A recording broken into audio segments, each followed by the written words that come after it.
Salut à tous, on se retrouve pour une nouvelle vidéo qui est en fait mon bilan lecture pour le mois de novembre.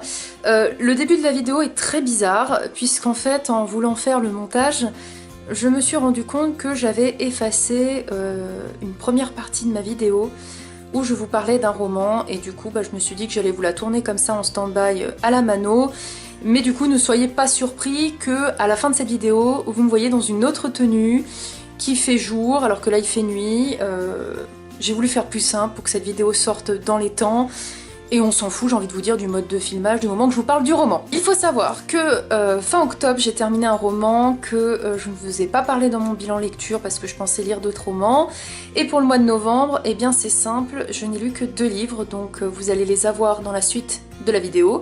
Mais là, pour le moment, je vais vous parler de À première vue de Colleen Hoover que j'ai reçu aux éditions Hugo Roman, que je remercie.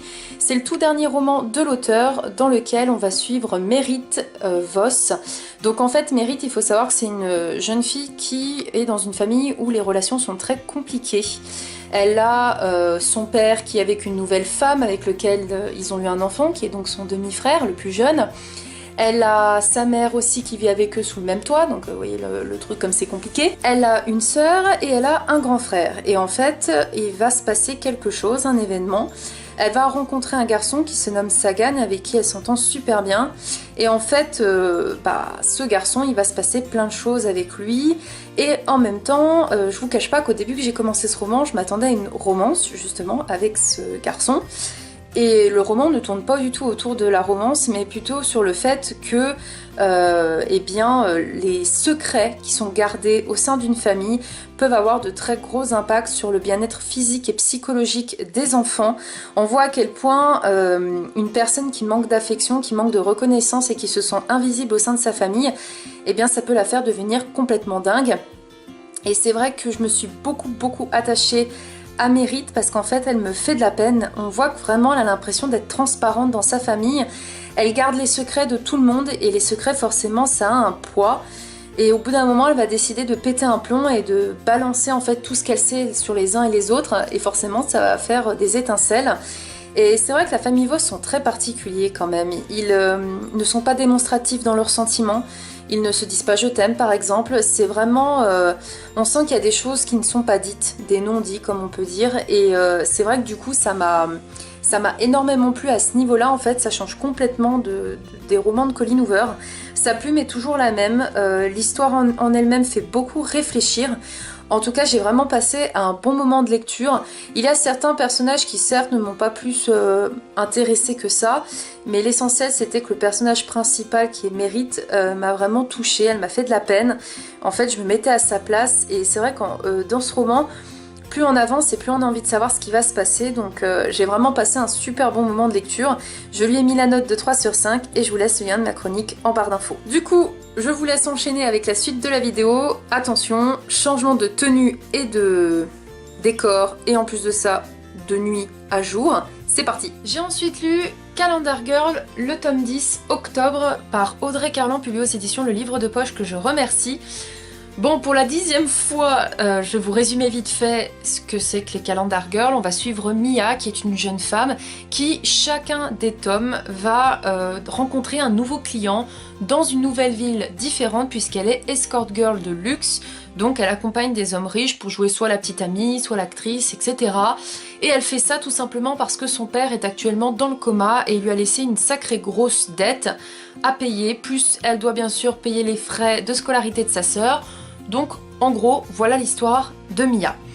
Dans ce tome-là, j'avais beaucoup d'attentes. J'attendais des révélations sur le tome précédent, chose que l'on a. Mais si vous voulez, ces révélations sont complètement passées au second plan, puisque ce tome contient énormément de scènes de sexe. Ça m'a beaucoup fait penser au mois de mai, donc le tome 5, puisque j'avais l'impression de lire des histoires de cul à tout bout de champ, et je trouvais que ça dénaturait justement les révélations que l'on a dans ce tome-là, parce que franchement, il y a plus d'une fois où je me suis dit « Oh là là, c'est quand même dur à lire ce genre de passage », et finalement c'était un peu relayé au second plan, et l'importance n'était moins Mais finalement c'était un peu relayé au second plan et l'importance était moins flagrante puisque justement les scènes de sexe étaient très présentes et ça venait camoufler un peu ces révélations importantes. Ce qui m'a en fait chagriné dans ce tome, c'est que les scènes de sexe n'ont pas lieu d'être. Je veux bien hein, qu'un couple ait des relations sexuelles, c'est pas ça le problème, j'ai envie de vous dire c'est normal. C'est plus que le contexte dans lequel s'était terminé le tome de septembre, le 9, eh bien ça colle pas. Enfin, à quel moment une personne va avoir envie d'avoir des relations sexuelles après ce qu'elle a vécu? Non, c'est pas possible, c'est pas envisageable, puisque là, dans ce tome-là, on va vraiment retrouver Wes et Mia. Donc Wes, c'est celui du premier tome. Et si vous voulez, leur retrouvaille devrait pas se passer de cette manière-là, quoi. Donc c'était vraiment pas logique au niveau de la réalité, ça m'a beaucoup dérangée. Et c'est pourquoi j'ai pas passé forcément un bon moment de lecture avec celui-ci. De plus, on a Mia qui éprouve beaucoup de jalousie envers un personnage féminin de ce tome-là.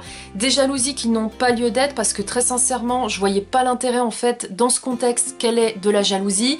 Il y a un moment donné, quand on a des révélations sur un sujet important, je trouvais que son comportement ne collait pas du tout avec la réalité. Vous l'aurez donc compris, je n'ai pas passé un bon moment de lecture malheureusement. Je lui ai mis la note de 2 sur 5 et je vous laisse le lien de ma chronique en barre d'infos.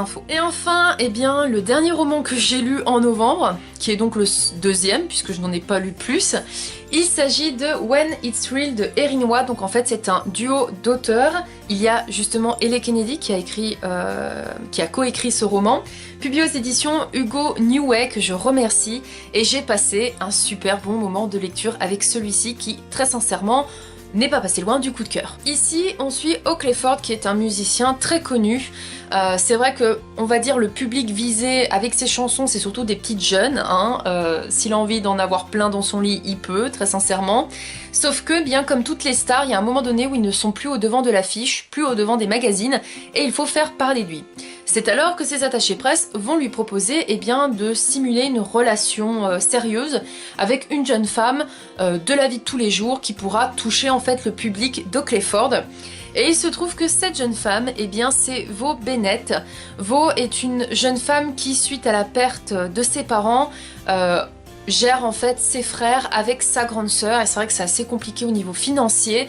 Du coup, quand on lui propose de signer un contrat pour jouer la fausse petite amie d'Oakley Ford, qui est, je le rappelle, une star qu'elle adorait écouter quand elle était un petit peu plus jeune, eh bien elle accepte. Sauf que rien n'est évident parce que Oakley se comporte comme une star, donc il est un petit peu exigeant, mais il se trouve qu'il va tomber sous le charme de la douceur et de la bienveillance et gentillesse de Vo. Ce que j'ai beaucoup aimé en fait dans ce roman, c'est qu'on a donc Oakley qui essaye d'user de ses charmes avec Vo, sauf que cette dernière, elle va vite s'en rendre compte, elle a son tempérament et elle ne compte pas se laisser impressionner comme les débutantes avec Oakley. Je me suis très vite attachée au personnage de Vo parce qu'on voit qu'elle fait tout en fait pour que sa famille aille bien. Elle est même prête à mettre entre parenthèses sa relation avec son copain actuel pour justement subvenir aux besoins de sa famille.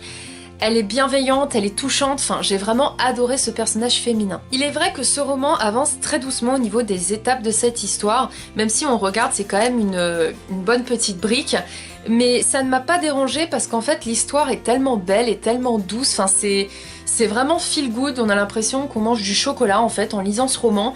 Parce qu'on se sent bien, on aime les côtés romantiques mais sans être niais, mais juste mignons entre les différents personnages. On devine très facilement la fin, je vais pas vous le cacher, mais c'est pas dérangeant parce qu'honnêtement, on passe un bon moment avec ces deux personnages-là. Je ne vous en dirai pas plus au niveau de ce roman, j'ai adoré la plume des auteurs, j'ai adoré l'histoire, j'ai vraiment passé un très bon moment de lecture.